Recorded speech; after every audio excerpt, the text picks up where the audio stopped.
Bismillahirrahmanirrahim. Assalamualaikum warahmatullahi wabarakatuh. Saya Roni Andrianto dari SMP Negeri 2 Sariwangi, Kabupaten Tasikmalaya. Sebagai peserta Diklat BCKS akan mencoba menganalisis tugas mandiri 9 langkah pengambilan dan pengujian keputusan dalam kasus 4. Yang mana kasus 4 tersebut ada satu kejadian di perpustakaan sekolah. Rara sedang bertugas sebagai petugas piket kebersihan kelas. Saat sedang merapikan meja, ia menemukan sebuah uang di bawah kursi. Tanpa pikir panjang, Rara mengambil dompet tersebut dan menyimpannya di dalam tasnya, dan menganggap itu adalah rezeki nomplok karena tidak ada orang lain yang melihat. Beberapa saat kemudian terdengar pengumuman dari Ibu Sri, guru pustakawan, bahwa Nina, salah satu siswa kelas lain, kehilangan dompetnya saat membaca buku di perpustakaan.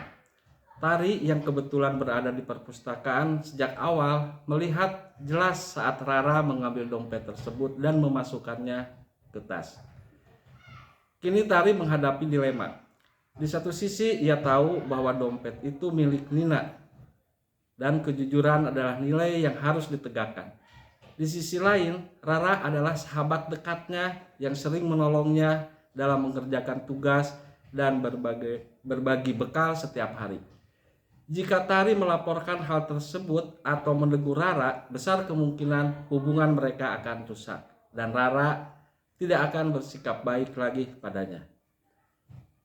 Bagaimana seharusnya Tari menyikapi situasi tersebut? Yang pertama, lakukan analisis 9 langkah pengambil keputusan dengan menjawab setiap pertanyaan dari setiap langkah berikut. Yang pertama, apa saja nilai-nilai yang saling bertentangan dalam kasus 4? Yang bertentangan dalam kasus 4 ini adalah kejujuran versus kesetiaan, keadilan versus solidaritas. Siapa saja yang terlibat dalam situasi pada kasus 4 ini?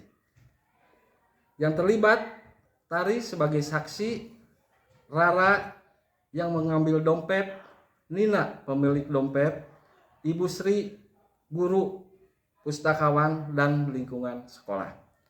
Fakta-fakta apa saja yang relevan dengan situasi pada kasus 4 tersebut? Rara menemukan dompet dan menyimpannya dalam tas. Nina kehilangan dompet. Tari melihat kejadian tersebut. Bu Sri mengumumkan tentang kehilangan dompet. Pengujian benar atau salah, yang mana yang bisa dilakukan? Yang bisa dilakukan yaitu menunjukkan tindakan Rara itu adalah salah karena bertentangan dengan norma dan hukum serta panutan moral. Pengajuan paradigma benar lawan benar, yang mana yang dilakukan?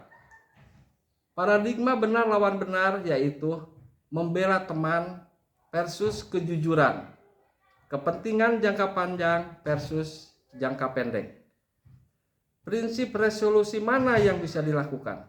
Yang bisa dilakukan yaitu prinsip berbasis hasil terbaik dan prinsip berbasis aturan. Adakah opsi lain yang lebih kreatif, adil, dan bijak yang bisa dilakukan? Opsi kreatif yang bisa dilakukan, Tari menegur Rara secara pribadi untuk mengembalikan dompet pada Nina atau mengembalikan ke Ibu Sri. Dan untuk mewujudkan rasa keadilan, Tari melaporkan kejadian tersebut kepada Ibu Sri. Apa keputusan akhir yang Bapak Ibu ambil sesuai dengan analisis kasus 4? Sesuai analisis dalam kasus 4 ini, keputusan akhir dengan kedekatan seorang teman, Tari membujuk Rara agar mau mengembalikan dompet tersebut. Jika Rara tidak mau, maka akan dilaporkan ke Ibu Sri dengan sebuah resiko persahabatannya akan menjadi retak. Pelajaran apa yang Bapak Ibu dapatkan dari pengambilan keputusan ini dan bagaimana pelajaran tersebut dapat memperbaiki pengambilan keputusan Bapak atau Ibu di kemudian hari? Pelajaran yang saya dapat dalam pembelajaran ini atau dalam pengambil keputusan moral ini diperlukan suatu keberanian, kejujuran, dan tanggung jawab yang mana itu harus dikedepankan. Hal tersebut menjadi landasan saya untuk mengambil keputusan ke depannya. Demikian analisis yang bisa saya lakukan. Terima kasih. Assalamualaikum warahmatullahi wabarakatuh.